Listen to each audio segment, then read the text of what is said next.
and we all have our 15 minutes of fame, and I'd like to take a couple of my 15 minutes to talk about the rights and the wrongs in the world of professional wrestling.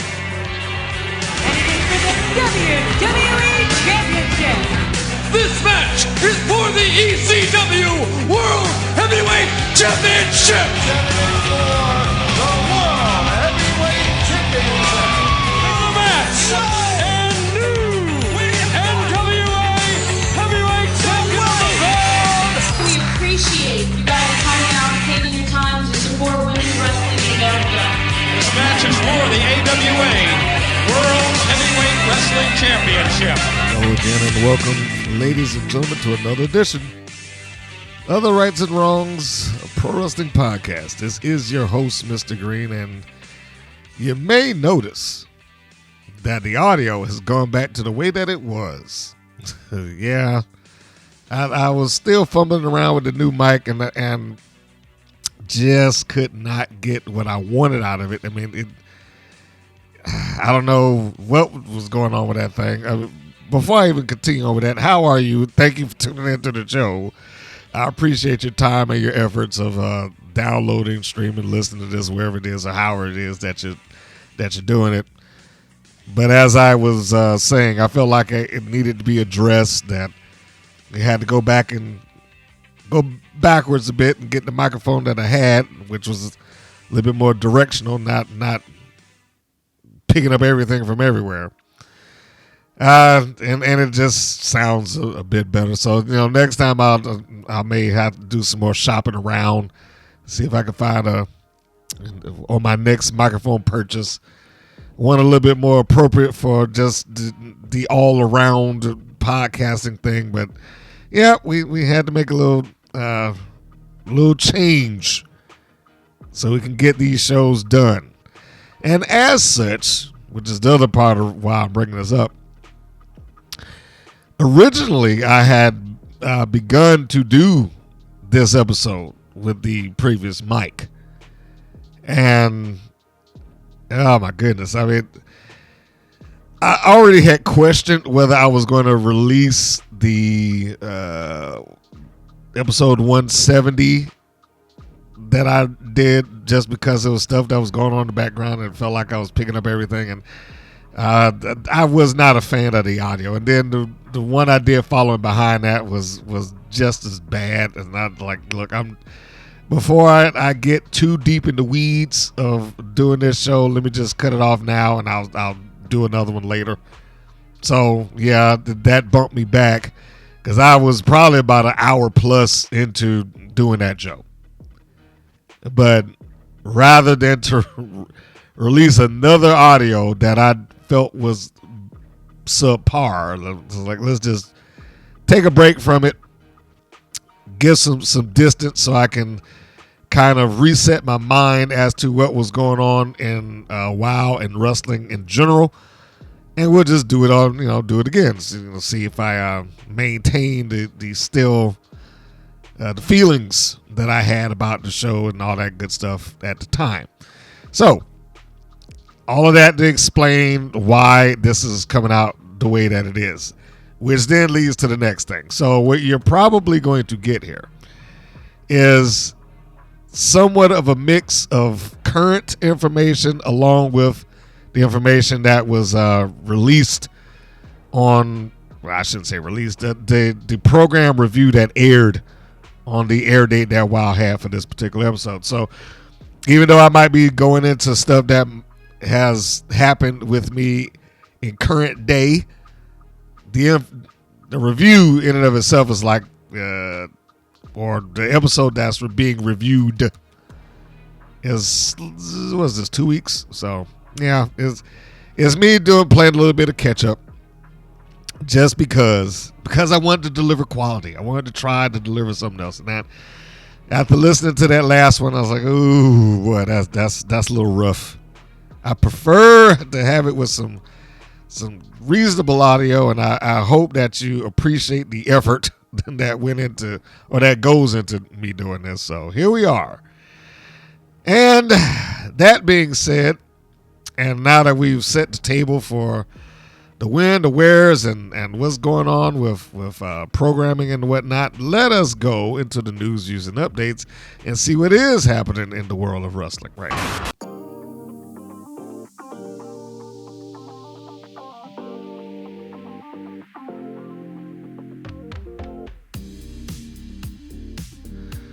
Well, not big news, but there is news. And what news, you might ask? Well, here we go. There is someone who is stepping down from the world of professional wrestling for whatever that's worth. Ava, for those who do not remember her, the Rock's daughter. The one that went there some years ago. She signed in 2020. And she was training to wrestle, which, I mean, let's be honest, she probably was like a lot of second-generation wrestlers who didn't necessarily inherit the... Can we call her second? I guess she wouldn't be second. She'd be like fourth. Because The Rock is third, right? Peter Maivia, Rocky Johnson, The Rock, Ava. Okay, so yeah, fourth. So, I mean, look, it's not an uncommon thing to have somebody's child not meet the standards that their parent produced, or they got into the business just because it was an easy open door. And I'm not knocking her or blaming her for that. I'm just saying it probably was not her overall goal in life, strong suit, whatever you want to call it. If they took her off of being a wrestler and then they made her a general manager, they were doing her a favor, opposed to just firing her flat out. And I can't even say that they was doing her a favor. They're probably doing The Rock a favor. Because had that been anybody else, I'm pretty sure she wouldn't have been there. But that's neither here nor there now, because there has been a post that she placed on her social media. And that post read this: "This past Tuesday was my last appearance on NXT and subsequently WWE. Thank you to all who have cheered, watched, and supported me through my journey. While my decision to not renew my contract was very difficult, it's also a new turning point in my life." Well, she forgot to mention the word. That's how I read. It's also a new turning point in my life. That is how it's written. "It has been an honor and a privilege to be Ava." Well, first off, I guess, I don't know if that congratulations are in order, but I'm glad that she got a chance to at least give it a try to see if that's something that she wanted to do. Because it's an easy thing to say that you want to follow in your parents' footsteps or something, whatever that thing happens to be. It's another to be the talent that can do it. Now, I don't know if she ever would have gotten to that point. I don't know if she would have needed to go a different route opposed to what her father did. And even that, she really shortcutted it. She pretty much walked right into WWE and NXT. Whereas The Rock, of course, there was no NXT at the time. His first dabblings in wrestling was in Memphis that I can recall as Flex Kavanaugh, which was like the prototype version of The Rock. And then he goes to WWE as Rocky Maivia, then he becomes The Rock, the rest is history, blah, blah, blah. And he becomes one of the biggest names that the industry has ever seen, both in wrestling and in the movies. I am more than sure that she does not need any benefits thrown for her, nor will she need anybody's help, because she is going to get some other opportunity or something else somewhere along the line. I'm positive of it. Let's just go ahead and say, for the sake of argument, that she wants to go off and be an actress. Well, she's probably going to get at least a shot or two just based on the fact that she's The Rock's daughter. And as long as she has that card that she can play, she's got some opportunity in front of her for at least for a little while before the card gets played out. But my my best guess, and that's all it is that it's probably not the thing that motivated / drove her. It probably felt like it on the outside looking in until she actually did it. And I mean that in both sides of it. I mean that as far as her being inside the ring. Because if she didn't get any better to the point that she just like, we're just going to leave you as a general manager, the wrestling dream must have been given up on. I can only assume. And then the other half of that is her being the general manager, which probably was not going to do much of anything for her. Like, her father got a leap off into acting because he was a big star at a time where wrestling was mega hot. And they opened up doors for him, just like it would with anybody. If you are a famous person in some walk of life, there is going to be people that's going to offer you something else. Period. That's the way it works. The old, I was going to say the old joke, but I can't even really call it a joke. It's a Jerry Seinfeld. It is in the context of somewhat of a joke, but it's also true. It's the Jerry Seinfeld line. When you are famous enough, Hollywood approaches you with the kit. In the kit, there's a book deal, television deal, movie deal. Those things exist within the kit.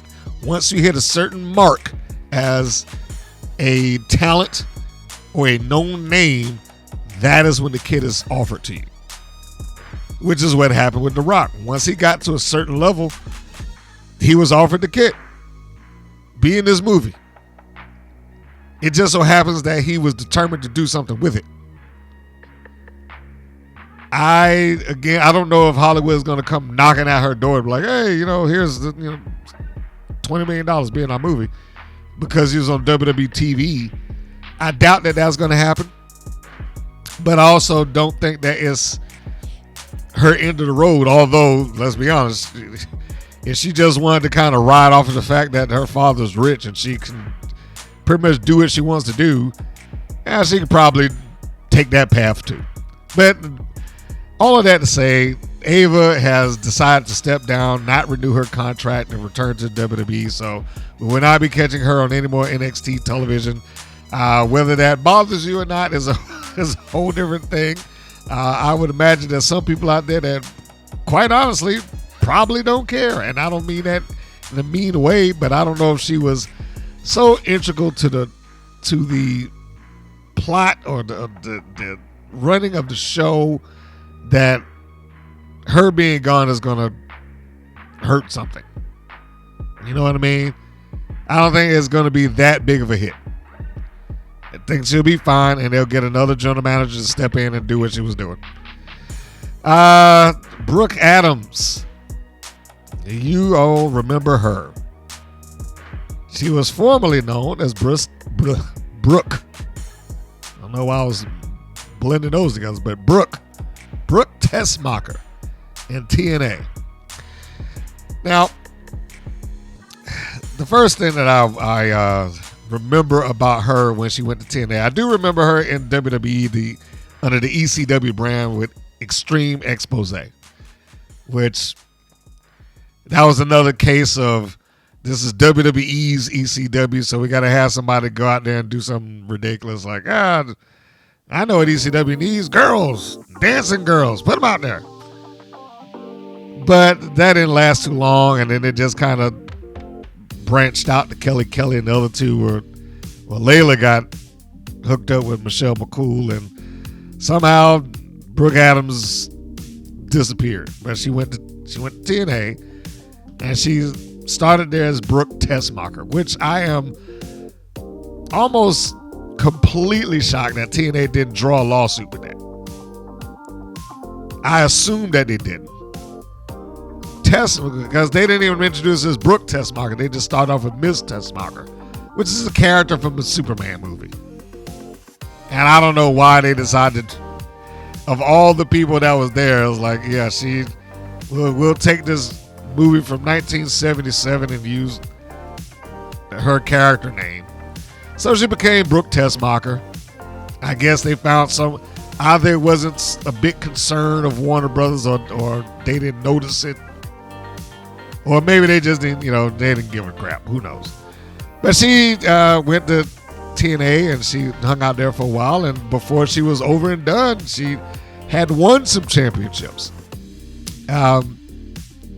Didn't become the greatest, most polished professional wrestler in the world, but she absolutely did improve. The problem that she faces, the problem that a lot of wrestlers face, is that I don't want to say a lot. Let me rephrase that to say that there are a significant amount of pro wrestlers that face this same thing. Ones that walked into television wrestling and skipped over everything else. Her growth as a professional wrestler took place essentially in front of the eyes of the public.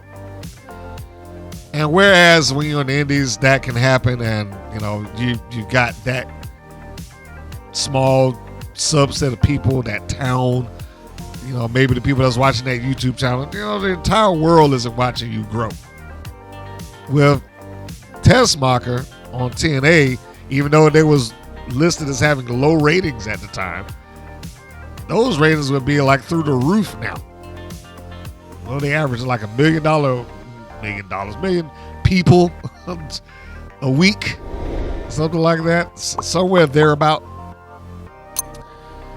So again, she's probably not going to go down in history as one of the most technically sound in-ring artists that have ever lived. That's probably not going to happen, but good enough. She became good enough, and she started to get the feel of her personality and all that stuff like that. But now, she just recently spoke with one of her former colleagues, SoCal Val, on the Velvet Rope podcast, and she was quoted as saying this: "I feel like when I left giving up the championship. I never had a rematch.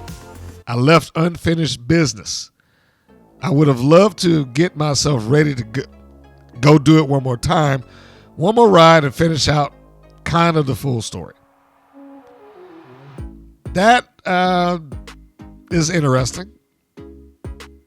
And I wonder if she is going to make any sort of real push to try to get back into a ring somewhere.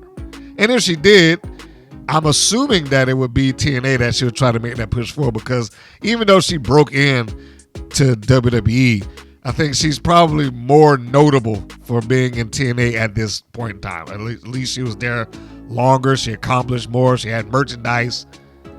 She might have even had an action figure there now that I'm thinking about it. I can't remember. But I know that she at least got the chance to be a tag team with Tara, a.k.a. Victoria. They were TNT, Tara and Tessmacher.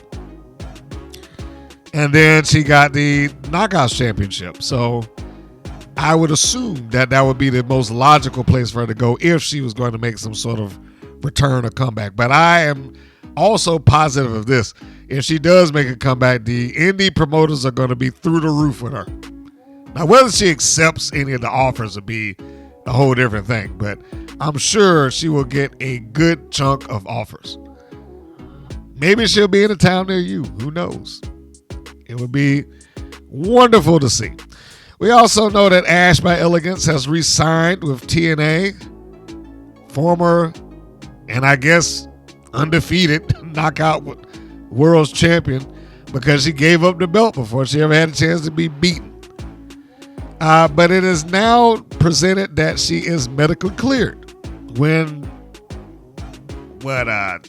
2 months ago maybe? When that happened, it was under the impression that she would never step into a wrestling ring as a competitor again. We thought that was it for her. And to the best of what they are reporting, is like she thought that she was pretty much done too. We don't know if this was just all work. We assume that it's not.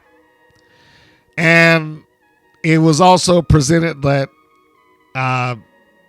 TNA President Carlos Silva stated that he felt a little bit duped about her injury that took her out of the ring and threatened her career because she turned around and resigned, relatively fast. But as reported, Ash by Elegance also said that she will share what happened to her when she's ready. I am interested to see what it was. What would have, if it is legitimate, but I am interested to see what it was. If it was something that, hey, this thing took place and I thought it was going to be the end of me. I didn't think I would ever be able to step into a wrestling ring again. I'm curious as to what that may have been. But time will tell. She returns. I believe that she is slated to return to the ring on the February 5th version of Impact. Hopefully they would have worked up an audience or made people feel better about the product by that time. Who knows? Oh, me. And there have been PWI awards that go around, and several young ladies have been recipients of said awards from PWI, Pro Wrestling Illustrated for the non-informed. And just to get it out of the way, the match of the year belonged to Cody and John Cena. But the ones that had something to do with our lovely women folk here, well, that was Mercedes Moné, Toni Storm, and Shotzi Blackheart. They are the recipients of individual plaques from PWI. They've been doing this for a number of years. So even though, we don't really see about PWI as much as we did back in the day, it is still an entity. It still exists. They still have their list. They still put out the awards. And they still mean something to some people. They still carry some weight. They still carry some value. And those particular awards for those individuals that I just spoke of, Shotzi Blackheart won the 2025 Indie Wrestler of the Year as voted by the readers. That is pretty good. I have to admit. Because I don't know if I would have thought that she would have hit that mark, but when you really look at her body of work, Shotzi has been everywhere. She has been everywhere. So when you look at it in those terms, where she shows up in Juggalo, or she shows up in Game Changer, she shows up in, I think she had been down to MLW, and then just bouncing from one promotion to the next. When you look at it in those terms, I guess it would not be difficult to say that, well, yeah, she should be Indie Wrestler. I think she might even, did she do I think she did House of Glory too. She's been hitting the big spots. And that sometimes is what it takes. It will not shock me if Shotzi becomes, for lack of a better term, a female version of what Matt Cardona had already started. Like, I just do everything. I go everywhere. They talk about Joe Hendry showing up when you say his name. Cardona was everywhere. And I think that Shotzi is right underneath that, and she may surpass it. Because Cardona ain't out there no more. And I know that, much like I said with the independents, if Test Marker hits back up, I'm sure they're all over Shotzi's email. I'm sure they have hit her up many a times. Can you come and do this date? Are you available for this? Et cetera, et cetera, et cetera. So I would imagine that she would probably ride the wave of being a top indie name for as long as she possibly can, until she really starts entertaining the idea of going back to anybody's particular promotion or whatnot. And that may not be an option by the time she does it, but I can only assume if the formula stays the same, and the formula we're talking about created by Cardona, or at least popularized by him, if the formula stays the same, then she's going to draw some attention from somebody, probably Tony Khan. Would not be a surprise. Toni Storm wins most popular wrestler of the year, as she is still kind of living in her fantasy land of being a 1930s, I don't know, under the in the closet movie actress. I don't know what she's. I mean, she's entertaining. I have to give her that, and the fact that she found something else for her to do outside of being rock star Toni Storm, and something that she can really sink her teeth into. That's great. Now that I say it out loud, is Blake Monroe doing a version of what Toni Storm is doing in AEW? I only caught her like for a second, but I was like, man, it sounds like she's morphed into Toni Storm to some degree. Maybe that's what she was trying to. I don't know. And that was just a little side note that just hit my mind as I just started saying something about Toni Storm. But Monroe in NXT felt like she was just doing another version of what Toni Storm does. Anyhow, so again, not a surprise, especially for the audience that goes for PWI. And more importantly than that, regardless of whether I or anybody else cares about the particular gimmick, you have to give her this much credit. She had the ability and the time put into that gimmick enough to where you can at least get some entertainment out of it. It wasn't just, all right, wear these clothes, be this old actress, and go out there and wrestle. And, that's it. Don't say anything about it. She might not have full on explained it, but she at least gets the chance to participate and do something. That's better than nothing.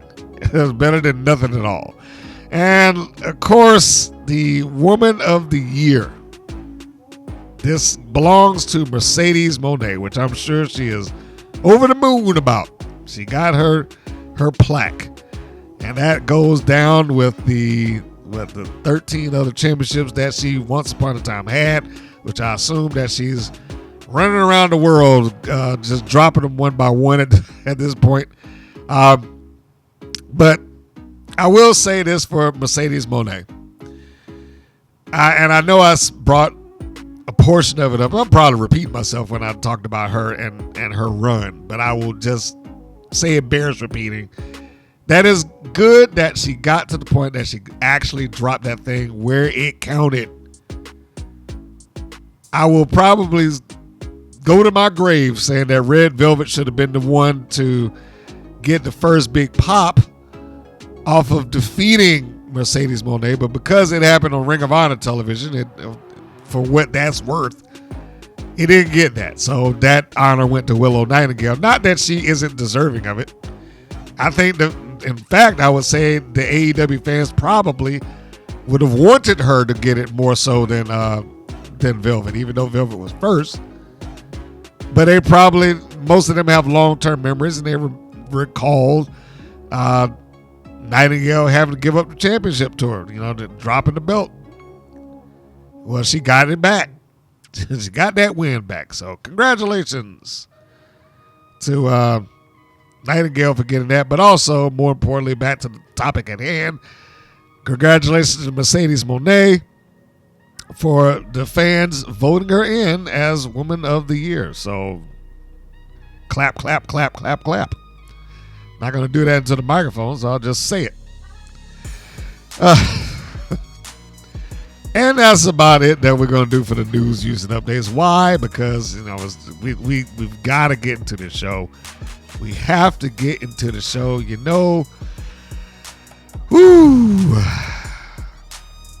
WoW is an up and down proposition for me. Some days it's good. That might be few and far between, but some days it's good. Some days it ain't. This one, walks a tightrope somewhere in between. And I guess we'll go into the why is the tightrope and walking in between in a few moments. But yeah, that's pretty much the best way that I could put it. It's walking a tightrope somewhere in between good and bad. Between science and fiction, between reality and make-believe or whatever. Whatever that old Twilight Zone thing was. All right, so anyhow, I am going to go and steer us towards our next segment.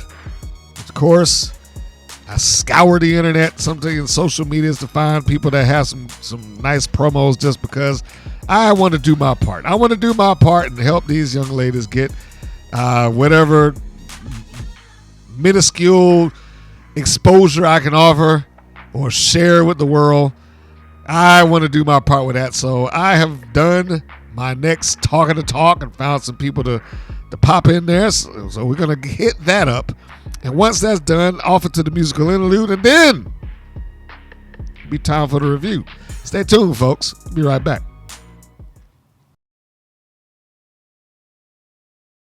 Vert, Vixen, tomorrow night we get to share the ring together at Big Time Wrestling's Kirk White Memorial Battle Royal, and honestly, I should say I'm so excited.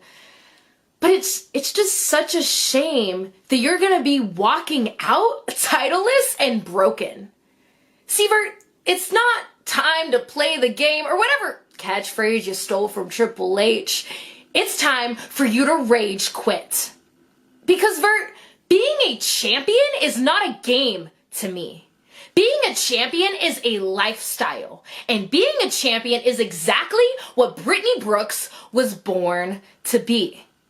And I don't need the crowd's approval or all these cheers in order to be the center of attention. And I sure as hell don't need to cosplay in order to get noticed. See, I'm the center of attention everywhere I go because I am that good. So on Saturday morning, after you wake up without that beautiful pink Big Time Wrestling Championship in your arms, you're gonna realize something. You're gonna realize that it is game over for Vert Vixen. And then you're gonna be thinking to yourself, gosh, why did Brittnie beat me? And you're gonna realize that it's just because Brittnie Brooks is on a different level. And I don't mean to spoil this for you, but that's a level that you, Vert Vixen, will never unlock. Why? Because it's Brittnie, bitch. Brittnie. First of all, you thought you could throw player one off by posting a promo the night before. But let's be real. Player one is always ready. Second, dude, I'm disappointed. You said you're excited to wrestle me, but clearly you don't watch the Vert Vixen product, because if you did, you know that I don't steal catchphrases, especially not from the GOAT. And I'm going to do you a favor. Something that you didn't do for me. I'm going to show you the honor and the respect, and I'm going to acknowledge your gym posts. I'm going to acknowledge your independent grind, the vlog posts I see, and your constant climb up that ladder. But with all of that, dude, you still think that being the center of attention is all that matters. You still seem to think that this belt is what makes me a champion.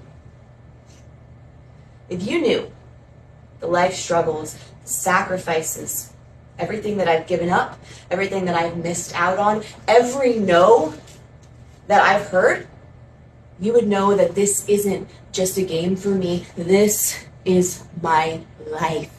This is my everything. And tonight, I am going to show you what it means to be a champion for Kirk's Big Time Wrestling. I'm going to show you what it means to have honor and respect. Oh, and one more thing. I am going to teach you a new catchphrase. I know you love them so much. This one I know you're not going to forget. Brittnie Brooks. It's game over, bitch.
And we are back.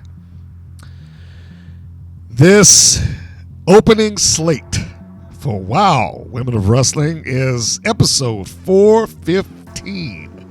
The title Opportunity Knocks, which was also a movie and not a very good one, starring Dana Carvey back in the day. I think I've seen it like once and not even all of it. The air date, January the 18th, the chronological number 171.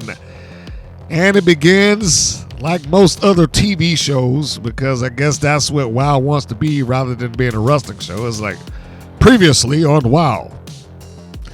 I had used that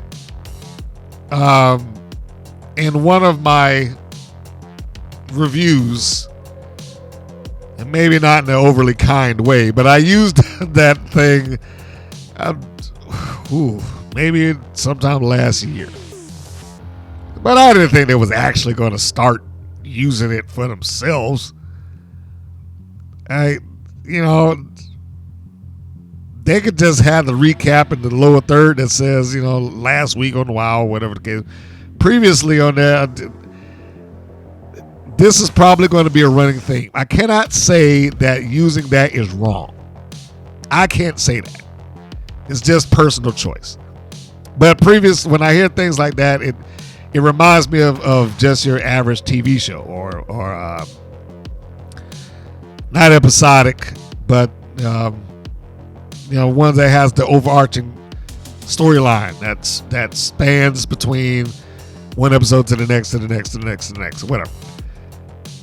X-Men. That's pretty much what I think about when I hear that in my head, like previously on X-Men. And now we got that for a while. But what happened previously is that they recapped the trios match with Top Tier versus Kalaki and Sandy Shore and Destiny Diesel. This transitions into footage of them backstage. Or the backstage fight, which was kind of tame.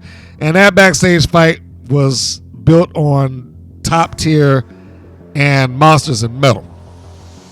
So I don't know what the whole debut of Destiny Diesel was or what it was about, because she really didn't do anything before, during, or after.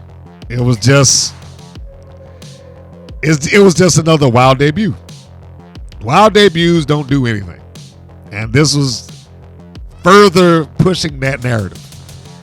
So anyhow, we got that, and like I said, it was kind of tame, but what are you gonna do? For what it was, the fight extended back past Sibley Scoles, who I guess was behind the LED boards or whatever the case be. I guess that's the new interview spot. And then everybody comes in and tries to break them up. Hey, break up, stop doing this, the referees and whatnot. And then we cut to Mela Henao. God, I'm sorry, whoever you are. Mela, damn it. Can't even say it. Her. By the time I mentioned the name again, I would have looked it up.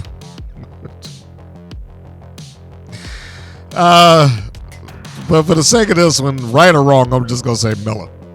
So it cuts from this fight, and it goes to her interviewing a WOW fan. And I'm just going to go ahead and say it now. I am pretty well convinced that these people that she's interviewing don't have a goddamn clue who any of these people are. She interviews some woman, be nice. Let me not say anything mean. But she interviews some woman out there, and she's like, oh, yeah, Top Tier, they suck. And, they're down here. It feels very vague. And I am going to say this based on not just this episode, but the one that will follow. It just feels like a very vague thing. Like, go out there and just find some people that's willing to get on camera and say something about what they just saw 5 or 6 seconds ago. And that's the impression I get. It's just, all right, they just saw this, so now let me ask you, what did you think about them? What did you think about Top Tier? Oh yeah, they're awful, they suck. So, you get some people that's happy to be on camera. It didn't stop there. You got more of them later on because, you gotta have the local drunks get on TV and start spouting out nonsense because why not? Anyway, we go to the show opening credits. Again, music-wise, leaps and bounds ahead of that terrible music that they played, about 2 months ago. I can't believe that made air. They should be ashamed of themselves for using that thing. But also, I don't know who made the decision or who decided that, hey, we need to change this up. But pat on the back for whomever that person was, because that other music just was awful. But now we got this one, and we got the Power of Positivity motto that takes place in the opening credits. So be yourself, be a winner, and be a fighter and win, whatever the fuck. I don't know. Next segment, the Scout Parker vignette. And she gives the viewers why she enjoys the outside. It is a nice little profile segment on her. That's what I wrote. I was like, this is nice, but what is this for? Is this for babyface Scout Parker? Is it supposed to explain why she's who she is? And I also wrote down, for as nice as this is too little too late. I have been carrying on for a year that they had never allowed her, in her own words, and she really didn't explain why she changed from ice cold, but this is probably the closest that we got to any sort of explanation as to why she feels the way she does about the environment or nature or whatever. This is the closest that we got.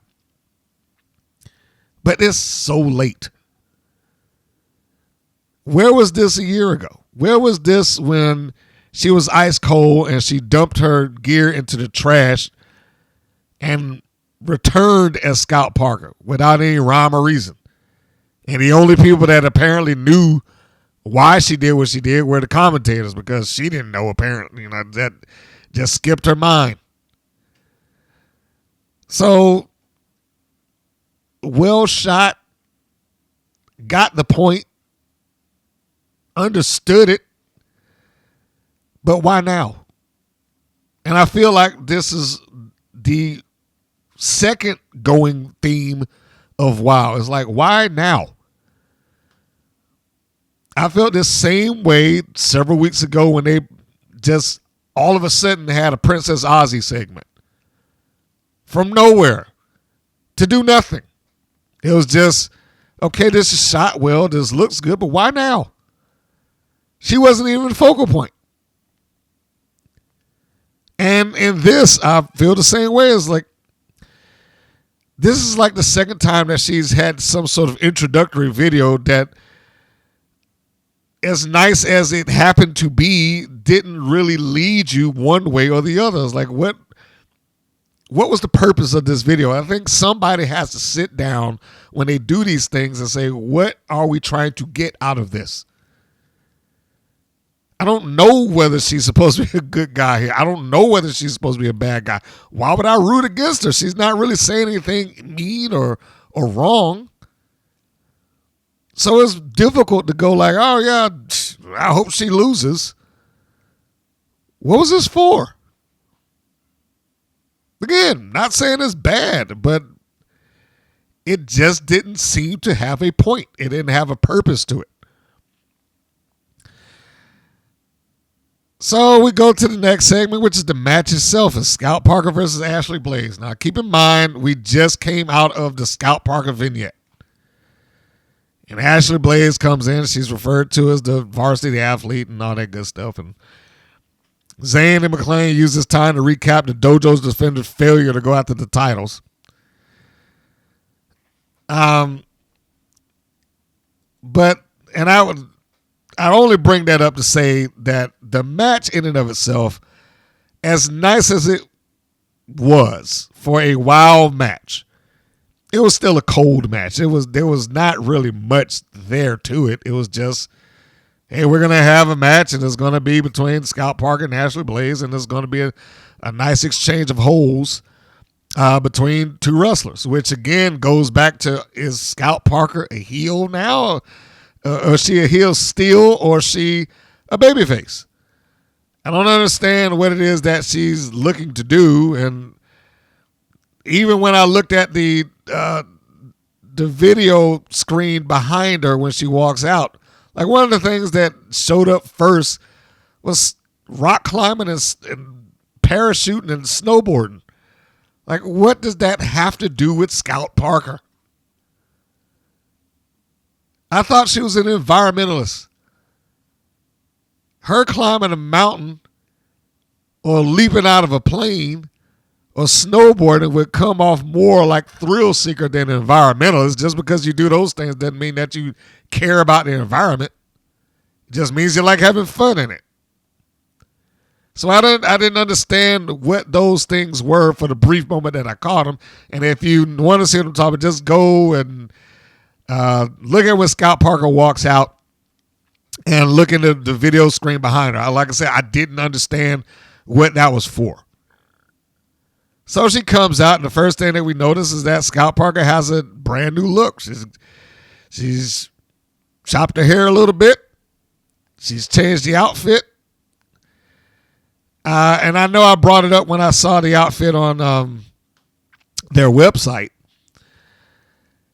And much like the first time, I will say it's going to take me a moment to get used to this version of Scout Parker. We'll just call it Scout Parker version 2. It's going to take me a second to get used to that because this one does feel more in line of what WoW would generally produce. That being brighter colors, more cartoony, it like a less grounded feel. For whatever I can say about the other incarnation of Scout Parker, it felt like something that she could have wore anywhere. Legitimately just, I'm going to Walmart and I'm going to pick up some stuff, and I'll be back by the time for my match or whatever. It felt like a grounded outfit. That's not to say that, it's a better or worse one, but, in terms of her not being just a flat-out, full-on cartoon character, the first outfit works. I don't want to disparage this one. It may be a bit bright for me, but it may just take me some time to get used to it. So she comes out and she doesn't really do anything heelish. She, kind of has a smirk to her and stuff like that. But I've seen her when she walks out as a heel, as Ice Cold. I've seen her walk out as a heel as Scout Parker. Neither one of those things took place. So again, I don't know whether I was supposed to be rooting for her or not. Ashley Blaze then comes out. We've already established that she's a babyface in this environment. And both ladies look good. And I will just go before I even talk about the match to say that it felt like the efforts here was to show an even/balanced exchange of holds and to somewhat deliver the idea that, hey, these two are even and it could have gone either way, guys. It felt like that was the overall idea here. That said, I also feel this match was, you got to do it somewhere, but I don't know if this is the audience that would appreciate it. It just, the lockups, the change of holds, the chain wrestling, the move, the counter move, like for that, you need a wrestling fan audience that understands it. Rather than the people that just stop by like, hey, who's winning? Did he pin her? Did you do this? Wow. Rather than that group of, people that just showed up to see that.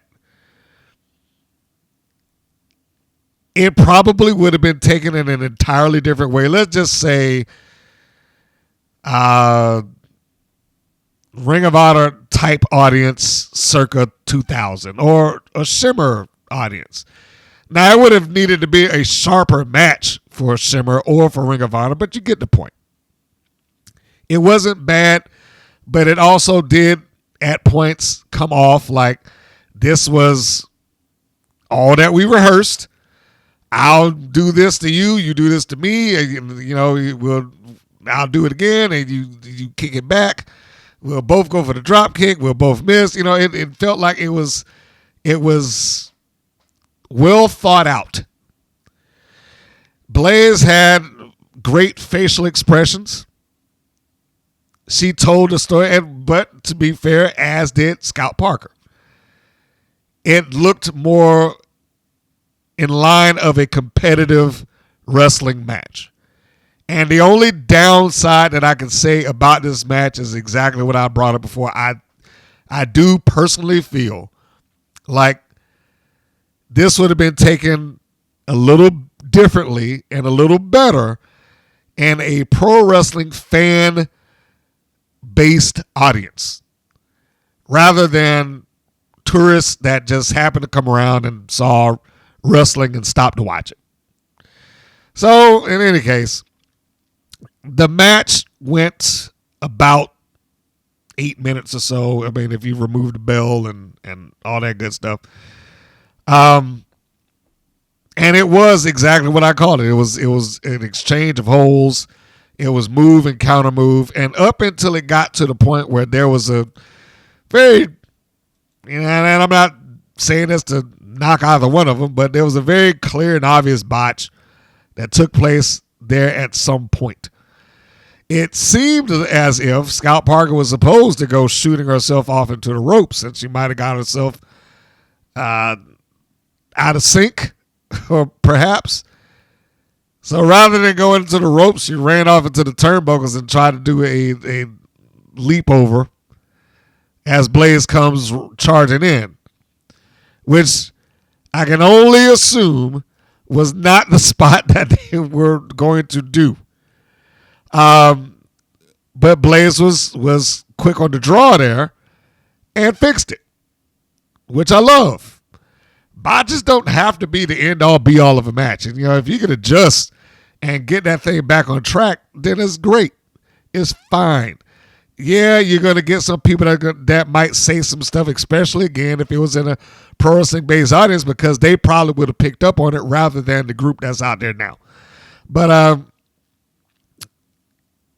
like I said, Blaze was able to readjust that, and rather than have her just kip out to nothing, she caught her and hooked her in a headlock, and then they went for it again. I cannot proof positively say that, well, that was what they would, weren't intended to do in the first place. But if there ever was any sign that there was some choreography here that might have got off track, that probably was the biggest sign of that. But it did not make me dislike the match any more than, I would have. I enjoyed the match. And I truly do enjoy the match. My questions revolve around Scout Parker, the how and the why. And who was I supposed to be rooting for here? No, every match does not need to be babyface heel all the time. I just want to know what Scout Parker's lane is here, because it would not shock me that when she shows back up, she'll probably be a heel, or then she might show back up again a couple of weeks later and be a babyface. I don't know. I just want a clear direction as to who and what she is. But as for the good,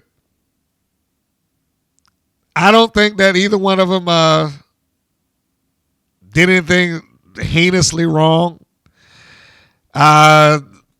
Blaze and Parker, like I said, really good facial expressions. You got the idea that this was I I wasn't expecting this person to be this good, or what can I do now that that will stop them? Or you had those moments like that. Scout does a really good takedown into a crossface. I would want to see her use that a little bit more often, and she applies it well.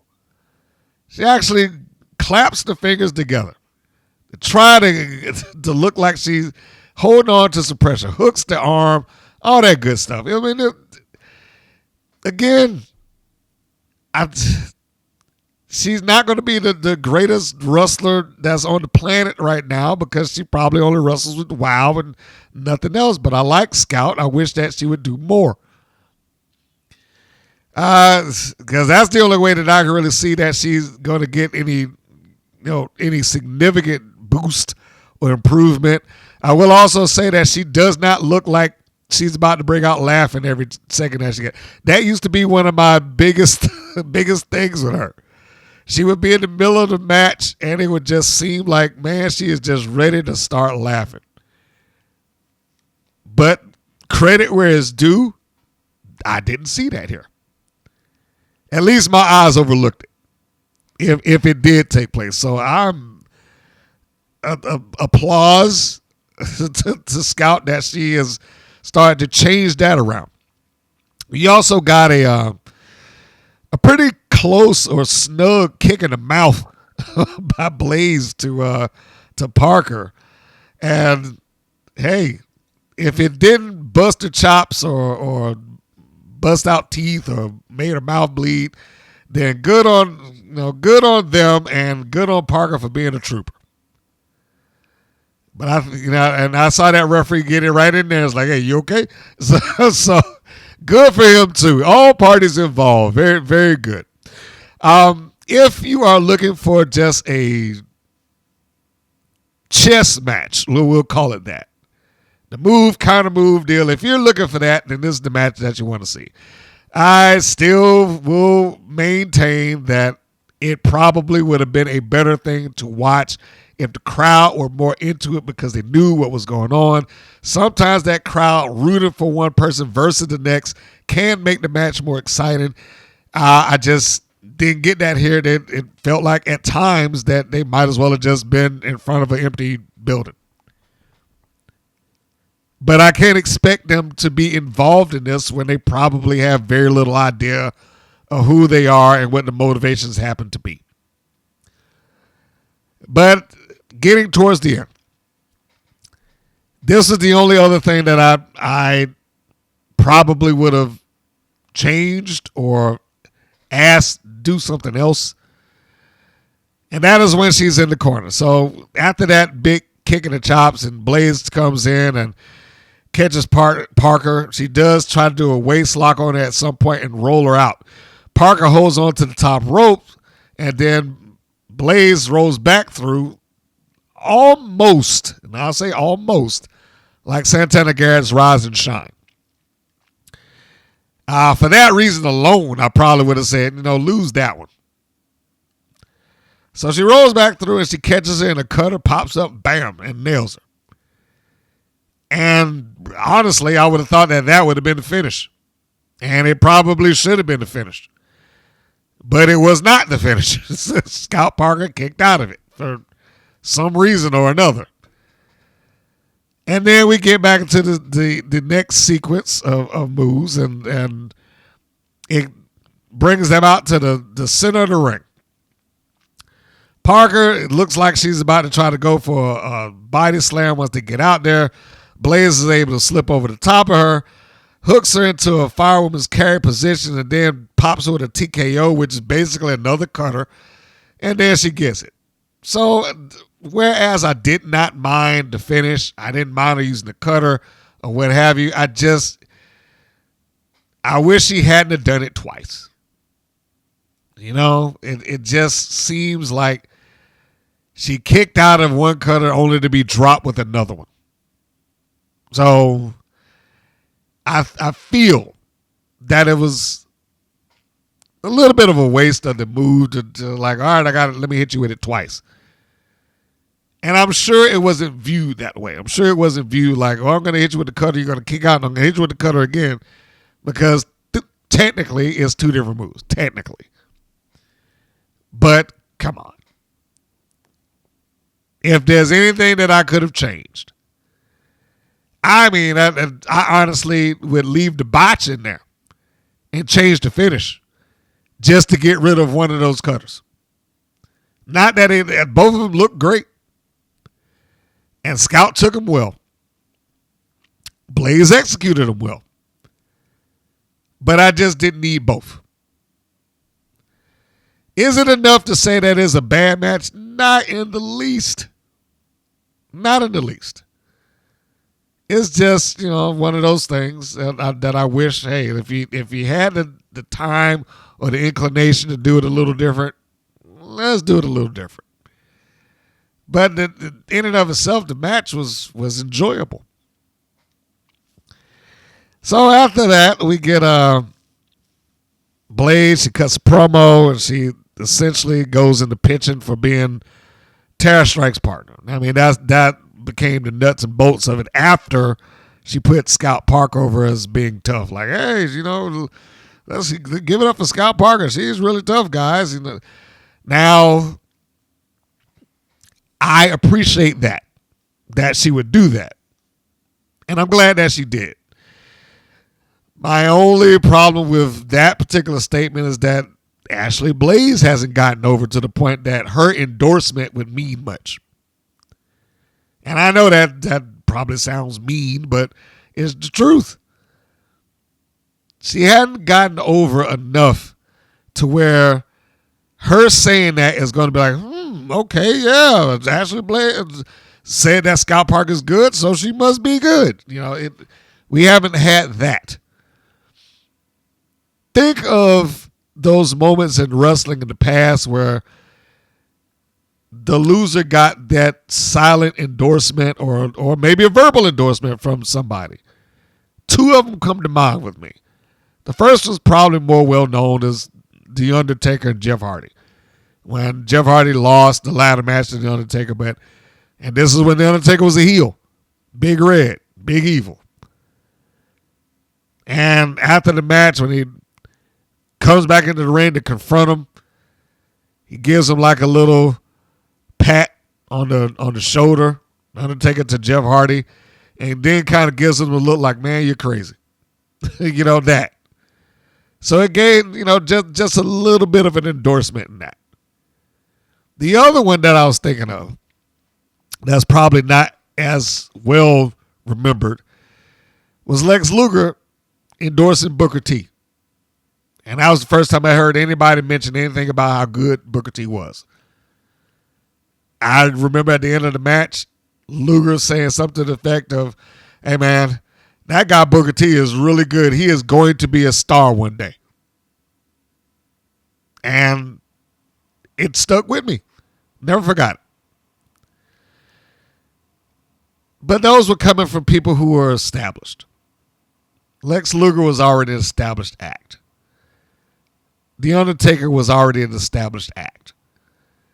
Ashley Blaze, for as good as she is not an established act in WoW. WoW just treats everybody as if they're already established and already over. And in segments like this, as nice as it is, as well thought of as it is, as much good intention as it might have had, it would have been a better thing if Ashley Blaze, top star, had said Scout Parker is really good and she's going to be something, opposed to just another wild girl that said, hey, yeah, she's tough. But don't take my word for it.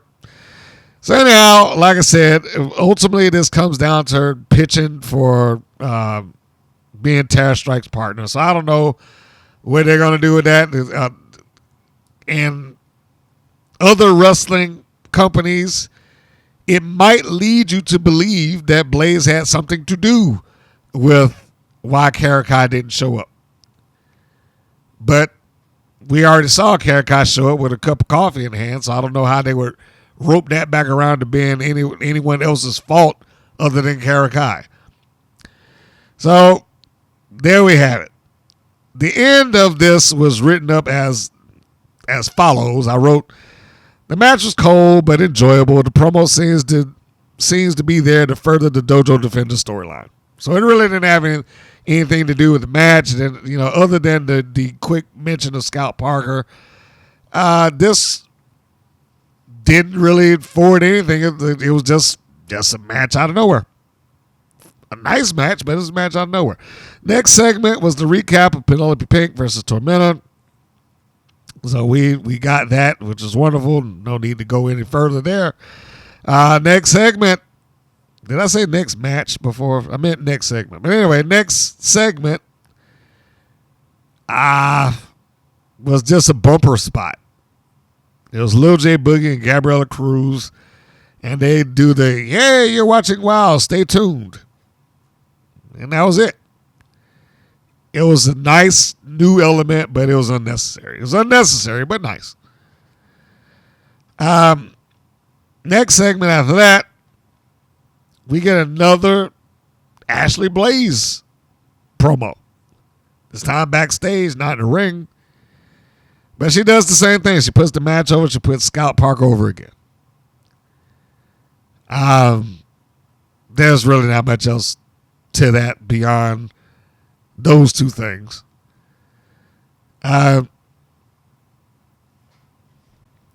Blaze did put herself over in this promo as well.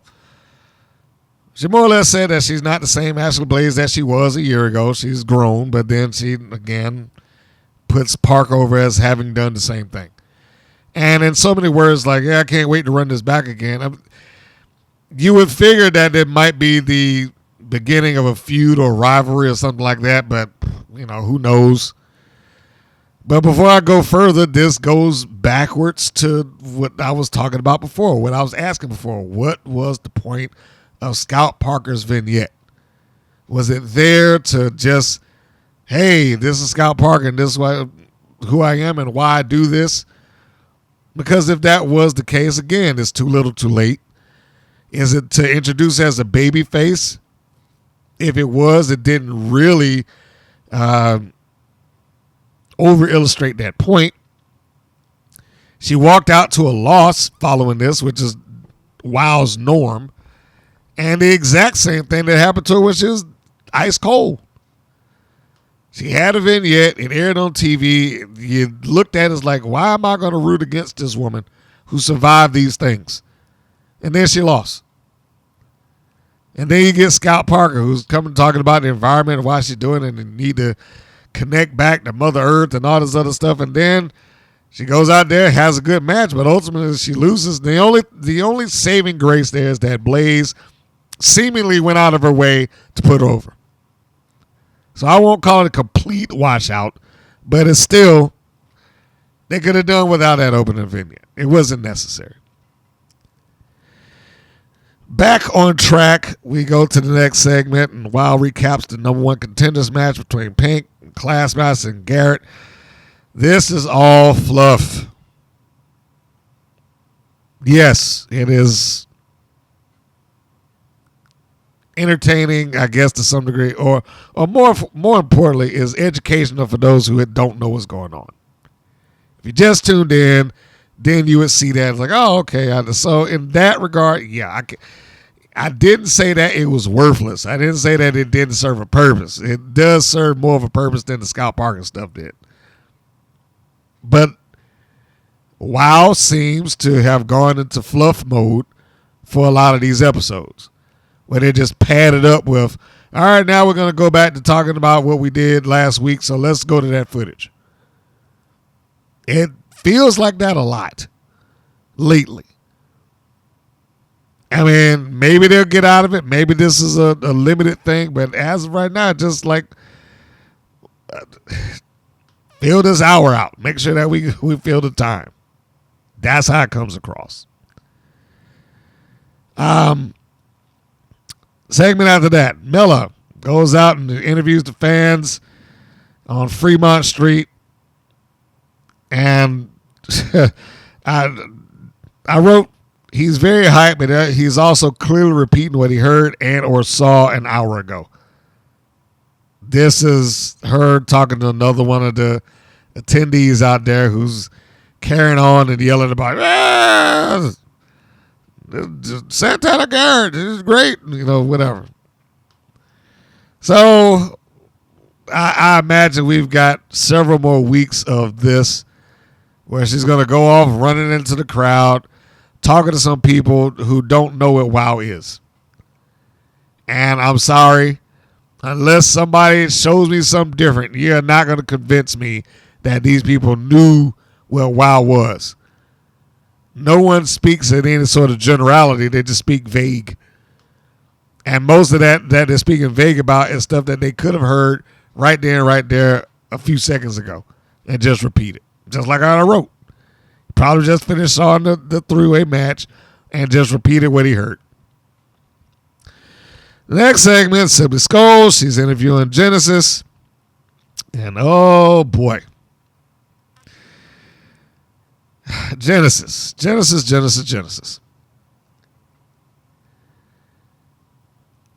She can give or execute a reasonable promo. The content of that promo is really lacking. I mean, it's really lacking. How many more different ways can we hear, I'm screwed out of a title shot, I deserve a title shot, and I've been exiled? How many different ways can we hear that? It's been the same thing over and over and over and over again. First off, why does she deserve anything at this point? She's lost. She's had opportunities. She's had her chance. She's tried and she failed. Why is she still carrying on about, I deserve a shot, I've been exiled? And that's the other thing. Why does she keep referencing this group that she dismantled? Exile doesn't exist anymore. And in the kayfabe universe, it's her fault. It might be her fault in real life. I don't know. But why is she constantly going back to that? I mean, there is a thesaurus. You can find other words to use besides exile. I mean, I've been banished from the main event scene. Something, just pick another word. Exiled is done. And I would dare say some people out there probably didn't know what she was talking about to begin with. It's like, wait, exiled from what? And again, title shot. Why do you deserve a title shot? It's the same group of people orbiting around a championship shot over and over and over and over and over again. And as this is going on, Samantha Smart interrupts this interview. I should point out that before we even got to this segment, it was presented as somewhat of a surprise. Like, we don't know who she's going to be talking to. Like, well, why would that be a thing? For what reason would there be a shock or surprise as to who's being interviewed on WoW's TV? I mean, seriously, for what reason would that have ever been a thing? And she's talking about she has a surprise, but she doesn't have a surprise there. She's just like, and next week I'll have a surprise. Under normal circumstances, I would say, well, that is worth tuning in for. I got to tune. But in the 4 seasons that WoW has done what it's done, I have never seen a surprise that was worth anything. It's not like they're going to bring out some celebrity that, oh my gosh, it's not like that's ever going to happen. It's not like they're going to get some major signee, free agent off of the independent wrestling circuit either. It's not like they're going to get somebody to jump ship from the major promo TNA, AEW, WWE. What it's not like any of those things happen. So what possible surprise would mean anything? And while this goes back to what I said, it's like if you're a WoW superhero, that's just superstar celebrity status enough. And I'll be here with my anyhow. Before I even go carrying on about that surprise, because it was pointless. So anyhow, Samantha Smarts interrupt the interview, and she's basically doing the exact same thing that she's accusing Genesis. I was like, you act like you deserve a shot. You're entitled to this. That. I was like, that's exactly what Samantha Smart has done. Classmaster deserves a shot. You get a line behind the class who just lost. She lost the championship and she lost a return match and she lost the #1 contendership. Why does she deserve a shot? Why do any of these people deserve a shot? Why do they keep carrying on about this? If Genesis had been thinking, it'd have been, hello pot, I'm the kettle or something. Because they ain't no different. But she did give a good line. Like, you must have forgot. You're not a champion anymore, so you belong in the back of the line like the rest of us. Although if I was her, I would say don't include yourself in that. Tell her you need to get to the back of the line behind me. I didn't lose that championship, nor did I lose a #1 contendership or my return match. So no. So anyhow, you have this, and she promises, she being Genesis, that she's going to bring a surprise next week, which is, no shocker here. This is her bodyguard, and this is this basically leads into the match that WoW went viral for all the wrong reasons. So there's that to look forward to, and watching her kick somebody in the face. But then this ends with the Classmaster actually speaking. And I was shocked. She spoke. Good for her. One of the things that got me, though, is that, I used to tease them about, that thing probably just a nice picture book that she walks out with. It's like, look at the pretty pictures. Here's a tree. That's what I would have thought. I mean, you could have got some, or at least I would have. I would have had some fun with that, but this is just as bad because I don't know what they were trying to do with this. The camera catches the book. I can only assume that it was done on purpose because I cannot imagine that they did not know that they were going to get this camera shot and get the book where it was, which is basically it's an artist book. If you haven't seen an artist book, it's just a binded book with a bunch of blank pages so that people can draw in it. And that's all this. I mean, it's clear as day. They made no effort to hide this whatsoever. It's like she opens this thing up right on camera to show that this PhD book that I have for a while is completely empty and has nothing in it, which, in some regard is a little bit apropos that your PhD for WoW Women of Wrestling has not a single word in this thing. And I'm pretty sure, again, that a PhD is not just a random book that you walk around with. So you have that. She makes her statement like, well, I know one thing. History repeats itself, and I was a champion once. You haven't been a champion at all, and blah, blah, blah, blah, blah. It ends with Samantha, read a book. Which, again, the humor of that, it writes itself. That two people who are claiming to be smarter than smart and telling people to read a book have somebody walking around, not even with a picture book. Like, that's below reading a picture book. Like having a picture book would at least be like, hey, here's nice shiny car. She could point at something in there or something. But it's just a blank. It's just a blank book. There's nothing in it. Why? And why didn't somebody say, look, you gotta do this again. Hold that book up and keep it out of the camera shot. But then that goes back to questioning, what is it that WoW is trying to do? Are they trying to say that, okay, the Classmaster is an idiot and she doesn't know how to read and she just thinks that she's smart by walking around with this blank book because you can't get away from it now. The book is empty. Or was it just a mistake? And if it was, why'd you let it there? Ugh.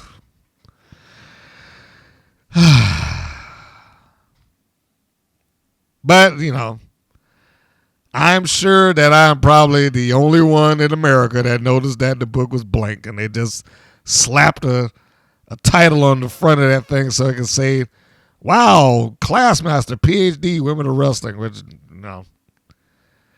I mean, I would really want to know what kind of testament or test of intelligence that she had to have to get this alleged PhD in Wild Women of Wrestling, other than show up. But anyhow. So we have that. And the Classmaster's blank book. Next segment is Tormenta promo. She sounds convincing in the subtitle, but she always sounds convincing. And is always subtitled. So I don't know what else I can really say there. Next segment. This is another recap of the number one contenders match. Was this like the third one? Again, fluff episode. Fluff, all of it. So we get down past that and we go to the championship match. This is that's what the recaps are for, to show you the path that Penelope Pink took to becoming the number one contender. This opens with Lana Star as we start the match, and she comes out with a good line, I thought, for her. Like, everyone saw how Santana Garrett broke my mirror with her ugly face. I was like that was pretty good. And then my only drawback is I hate that mirror. I mean, because it's such a little toy mirror. It doesn't even look impressive. It is the same issue that WoW has had from the start of WoW. Their props suck. Who is in charge of their prop department? Yeah, you want stuff that's safe, but at least get some things that look good on TV too. You can't find a larger mirror that you can use. I mean, they've only been doing this in wrestling for decades now. So I'm sure that there's somebody that has figured it. Well, I'm not even going to say I'm sure that's somebody. I know that they did. And they've used real mirrors. And I'm not saying that WoW should do it because they would probably screw things up. But they've used real mirrors and real glass. They just turn the object around so the glass does not come across the other person's skin. That's usually done with like the mirror or the framed portrait. You don't hit them with the glass end. You turn it around and you hit them with the other end. So the glass shatters or explodes out, not on.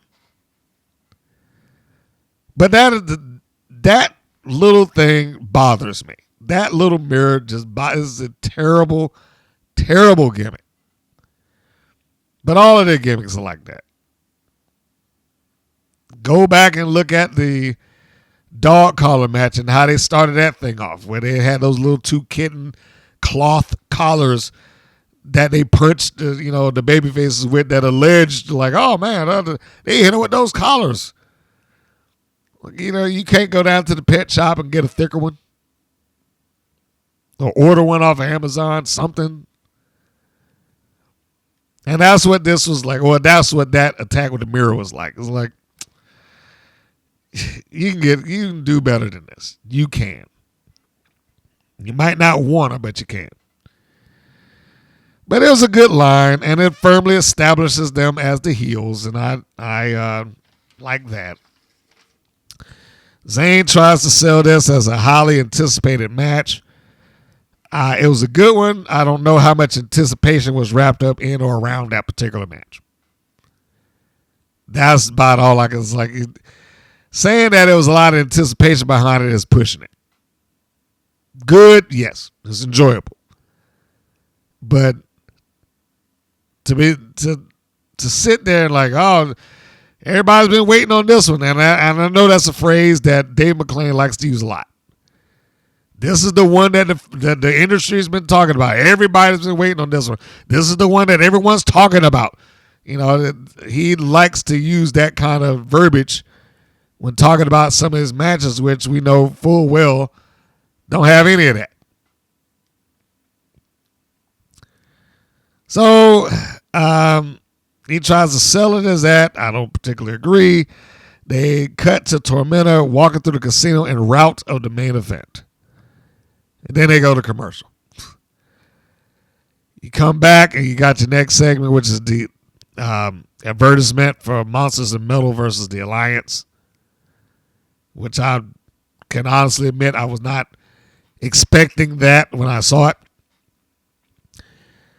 And then we go to the follow-up segment, which also is the continuation of the opening of the match. Katie Marie announces the main event with more prestige. Good on her. Zayn says that Tormenta's been having one heck of a year. And I put down, really? She's been having a heck of a year. I couldn't help it. I was like, again, this is the perfect time for a heel commentator to have shut all that nonsense down. How is she having a heck of a year? She got hurt her first match out. What year are you talking about? Because it clearly ain't this one. Or it wasn't. Certainly 2025 was not a heck of a year, and 2026 just started. You mean she's having a heck of a month? So I don't know what he's trying to allude to with that. I was like, what has she done that would give you the impression that she's having a heck of a year? What did she do? Defend it twice? Probably the same weekend in reality. On TV,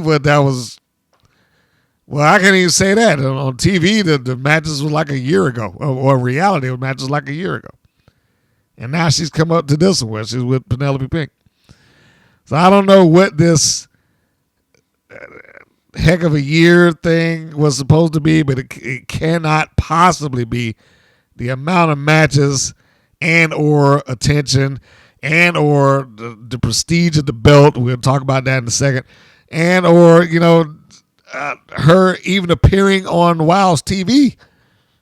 Once she was hurt, she was gone. Theoretically, I mean, Wow could do whatever they want, but theoretically, she should have been stripped of the title. She couldn't defend it. But that's neither here nor there. Zayn puts Pink over in joining Terry Gold and Beast as two-time Wild champions. And I wrote, there's not a lot of top names attached to this title.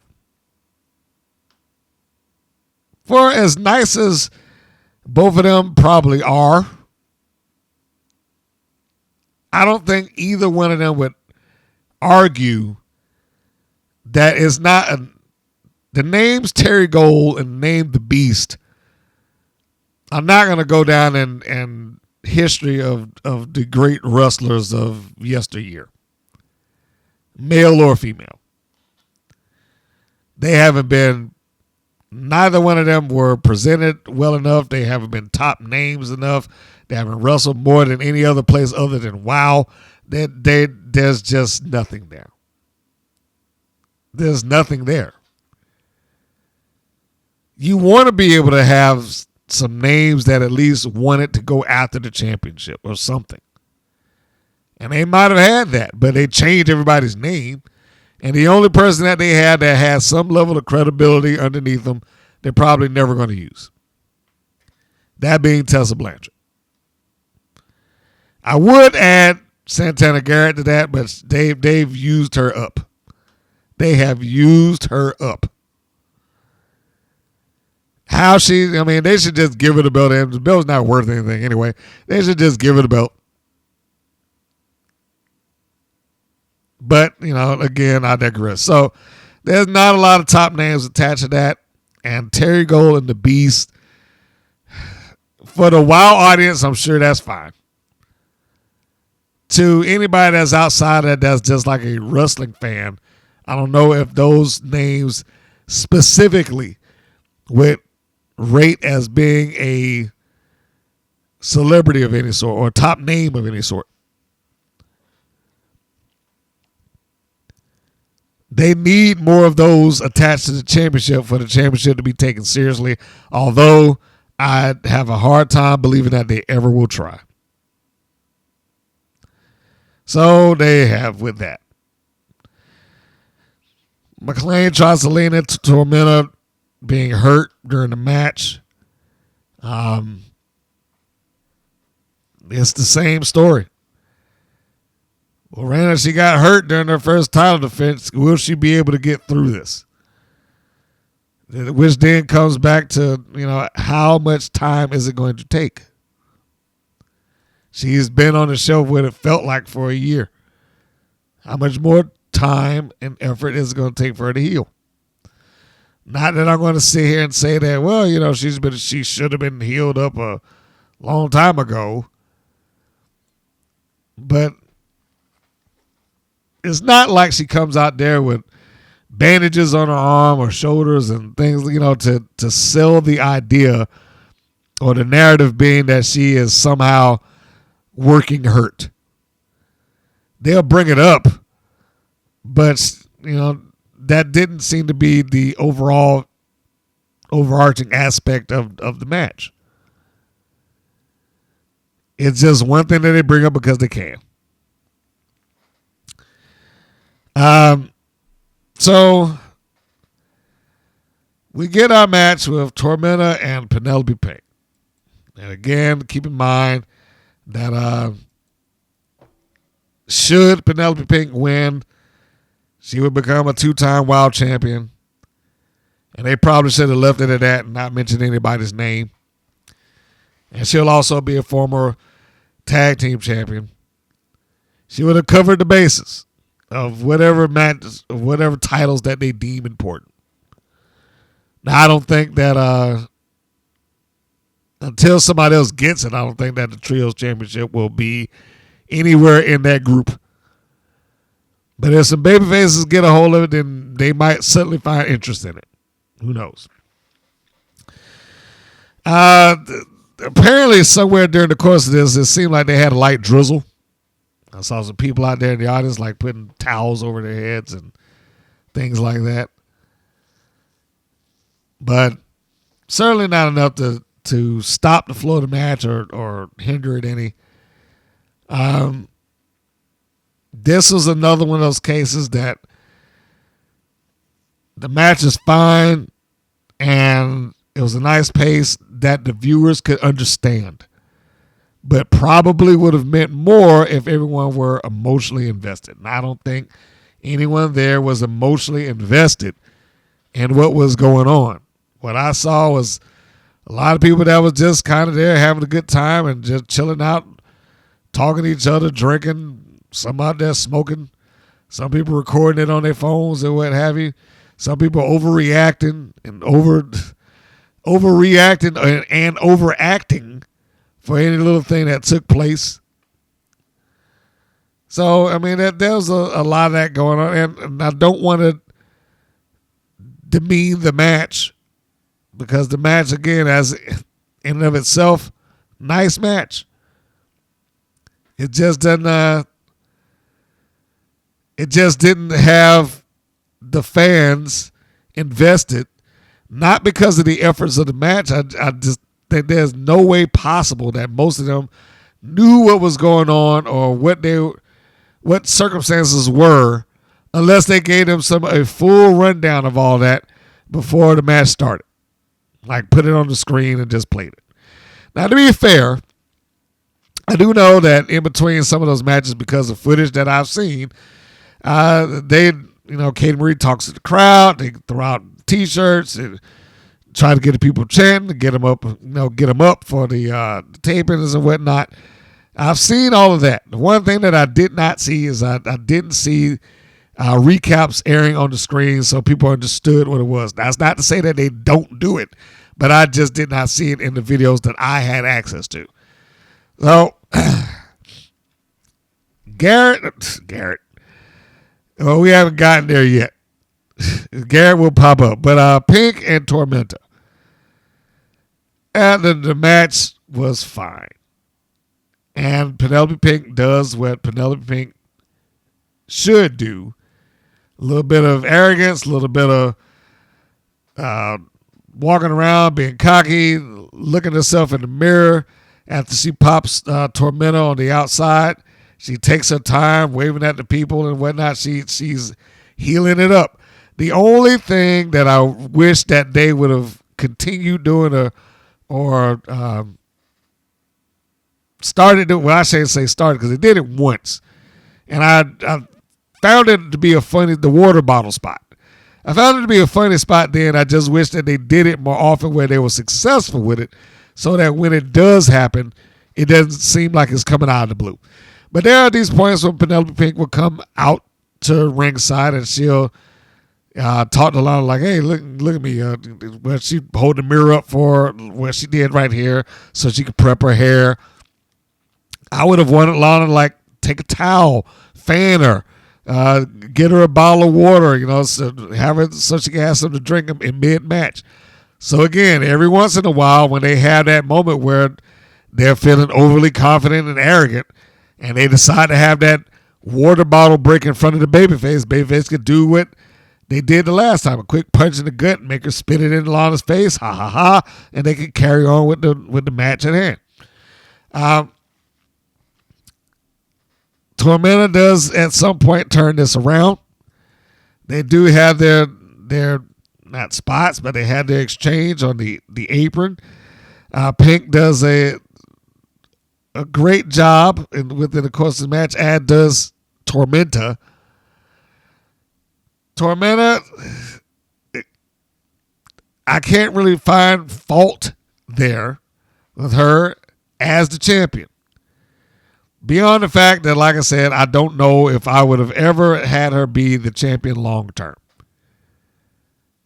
She can't really cut a promo that's going to get everybody up and going and excited to see her in the match and what have you. That's just not her strong suit. Or at least not here.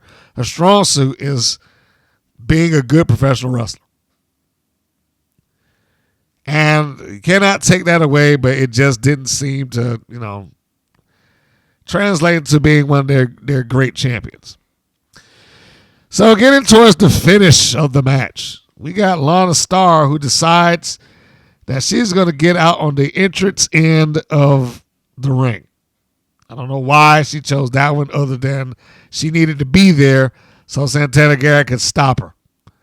Because there was really no point in her necessarily going to that side ahead of time at least, other than that she knew that she needed to do it. That was one of the only real downslides that I remember saying about Santana Garrett.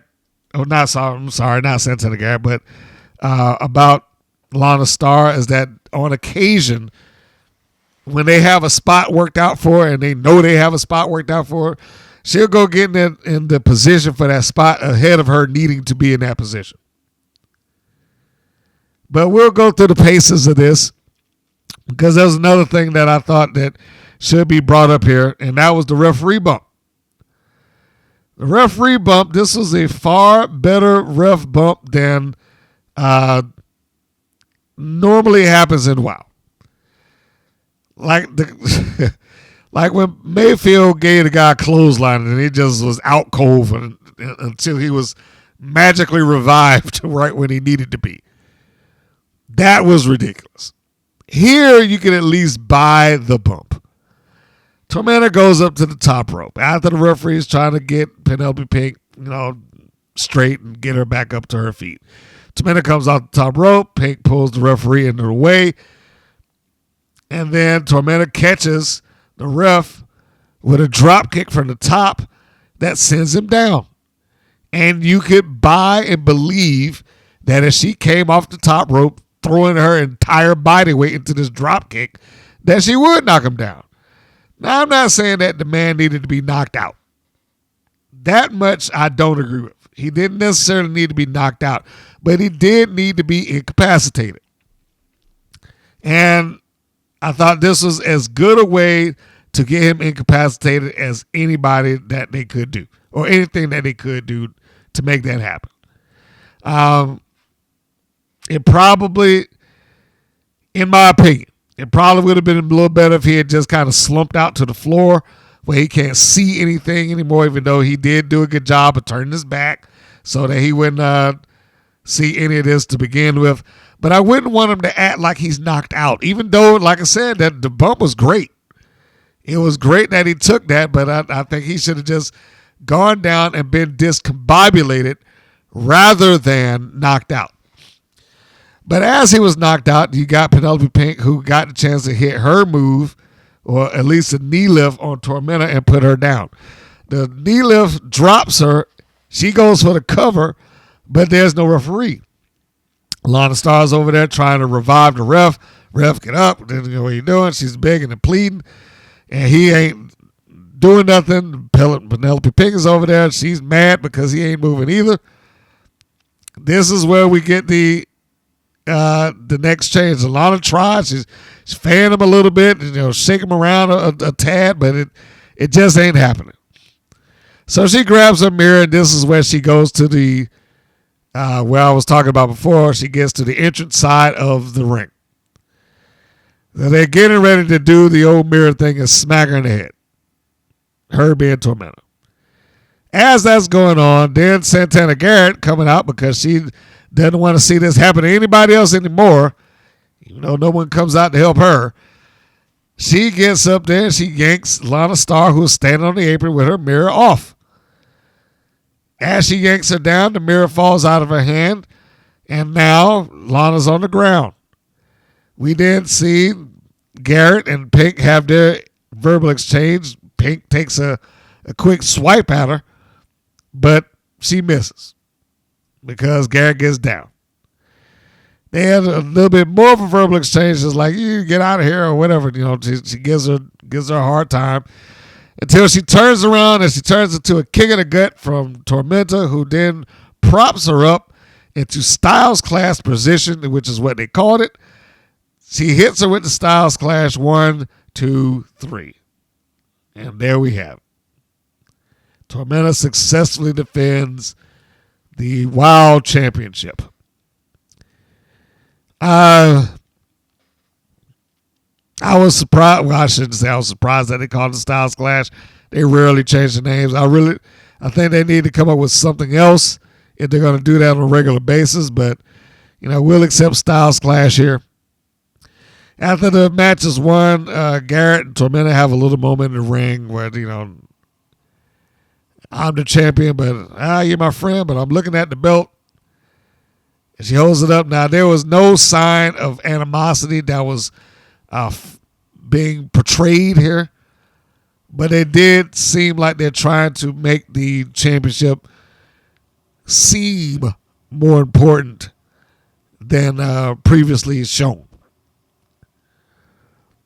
Zayn hypes the match. It delivered and then some. Okay.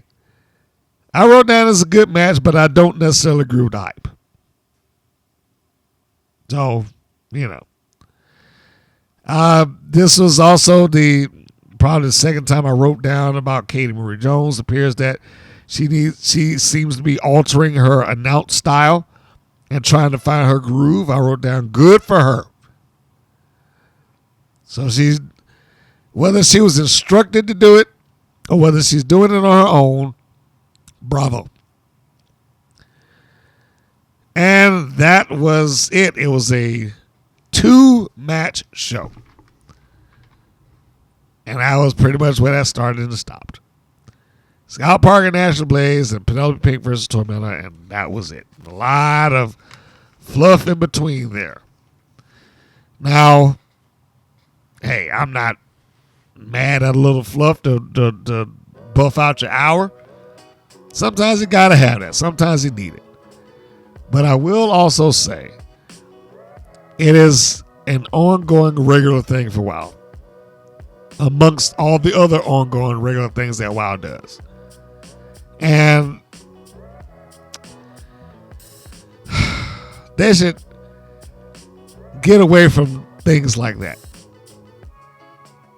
The ongoing things that WoW has been noted for doing, like running the wrong B-roll and stuff like that. They should get away from these fluff episodes also before it's too late. I mean, some people do tune into this show, believe it or not, to see the wrestling. And when they have to sit through 20 minutes worth of dialogue or something that's not taking place within the ring, it can make people lose interest in it and decide that, you know what, let me see what else is on TV right now. If that. Now, as I am doing this, obviously, as I told you before, these things have already aired that I'm talking about. But because this is a segment and I don't want to offset my segments, I'm going to read this thing anyway. And it is Daddy's Little Princess. You know, it is amazing to me that sometimes they will title things out of people that don't go anywhere or do anything. Take that with a grain of salt. But here is the release that they have for the upcoming episode of WoW titled Daddy's Little Princess, episode 416. And what is that, season 4? Of course, that obviously speaks for itself. All right, so did I put down, what was this? This is not 415 for this. All right, let's make sure.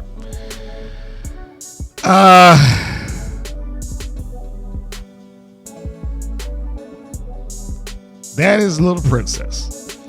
And it reads as follows. WoW social media at WoW Superheroes is swirling with rumors as the fiercely independent Genesis shocks WoW fans by bringing backup. Tune in to see who she's aligned with as she heads into battle under the Fremont Street lights against the lightning-fast Catalina Speed. In the main event, the Alliance face off against Monsters in Metal, Chainsaw, Daisy Lane, and Fury in explosive trios action. With the future WoW World Trios Championship opportunity on the table, the boss and Daddy's Little Princess, Ariana Gambino, leads her faction in the ring for the first time, determined to prove that the Alliance means business. Yeah. All right. Well, I'm not really sure what I want to say about that. Beyond, and again, full disclosure, I have seen it. It's already aired, as I'm sure you have seen it. But I am not going to go into the recap of it here, obviously. I'm going to save that for the next go round as we finish up this episode. But I do want to say WoW is all full at debuts, and this one for Blade, no different. But I'll get into that when we get to that episode. So if you are listening to this on podcast platforms, you know, we are available on greater podcast platforms everywhere. A review is always welcomed. If you're checking this out on YouTube, well, then do the YouTube things, like, share, and subscribe. If you don't know where or how to find all this stuff, shame on you, but you can always go to WPNWrestling.com. It is a focal point and centerpiece for everything that goes on this channel and show. Videos dating back to 2013, podcast episodes that piled up on top of each other. I can't even count how far back that goes. I think it actually goes back further than the videos. So there's a lot of that that's going on. Many stuff to pick from there. your comments, messages, DMs, emails, whatever it is that you've contacted me with, all have been very welcome. And I do want to take the time to say I appreciate those of you that reached out to me while I wasn't producing anything. So just to see what was going on. Like, hey, you're going to make another episode, but thank you for that. And it wasn't my intention to necessarily take the time that I took. But like I said at the beginning of this thing, that microphone, I was like, I cannot release another episode that sounds like that. I would rather not do it. So we're back to the original. Back to the other microphone. And we'll keep our eyes open for some new ones. Maybe that'll increase the audio quality as time goes on. So I think we finished it up. And I can say now that, folks, this is Mr. Green saying that this is Mr. Green saying so long. And we will see you on the next go round. Take care, everybody. Thank you for listening to the WPN's Rights and Wrongs of Pro Wrestling.